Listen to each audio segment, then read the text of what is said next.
Hello guys, this is Alejandro Cerdes from Alejandro's Movie Reviews. Today we're reviewing Schindler's List. This movie is based on the Holocaust and the atrocities that the Nazi army did.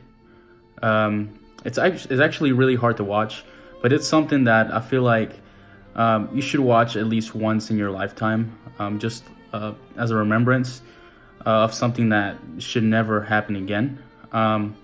So, before I get into the actual review, I'd like to give some background details about the movie. Maybe that'll help, decide if you want to watch it or not. So that's coming right up next.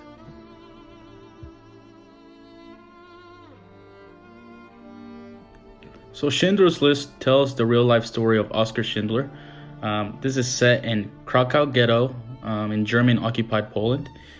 Schindler's List takes a look at the life of Oskar Schindler, a Czechoslovakian businessman who is said to make money off the backs of Jews who have lost their property, their family, their jobs, and many even their lives.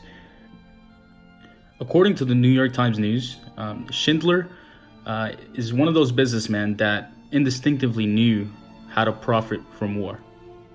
The film follows Oskar Schindler's transformation from a greedy businessman that's profiting from war to a person that has compassion towards human race and eventually saves more than 1,000 Jews destined to die.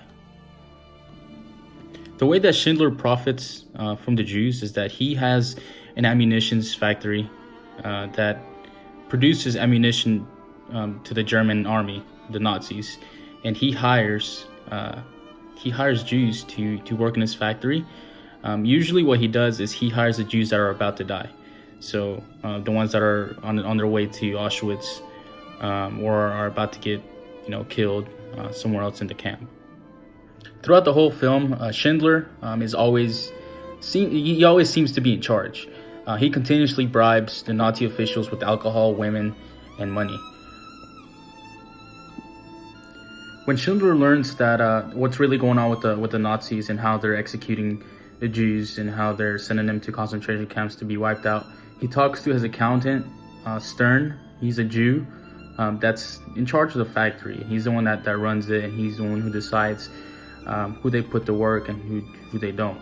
So Schindler, he tells Stern, if this factory ever produces ammunition that works and can be fired, then I'll be very unhappy.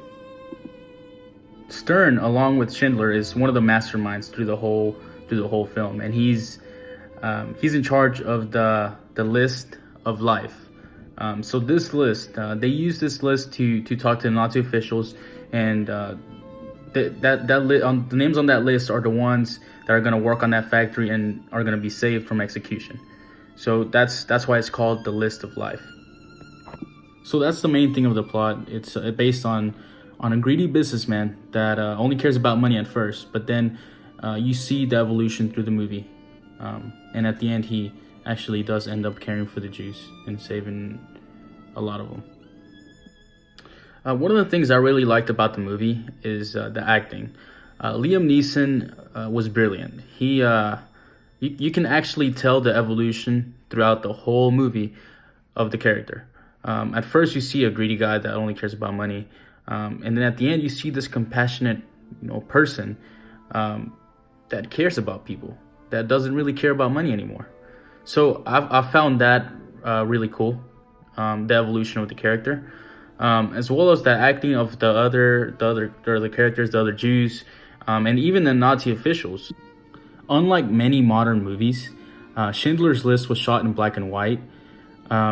It's different. As a viewer, I had a hard time at first just because I'm not used to watching black and white movies. I'm used to watching the modern stuff, the colored stuff. But Spielberg used this as a way to reach the viewers. When we think of black and white movies, we think of World War II era times. Older times. So that helped us put us in the mood to watch movies. It was somehow like watching a documentary. I hope you guys liked the review. I didn't really want to give too much detail on the things that happened, but I just want to say that this movie is definitely worth it. The 3 hours definitely worth it. And if you don't want to watch a movie because of my review, then just watch it because the director was the one that also directed Jaws, Saving Private Ryan, E.T., and the Jurassic Park. Thank you for watching, guys.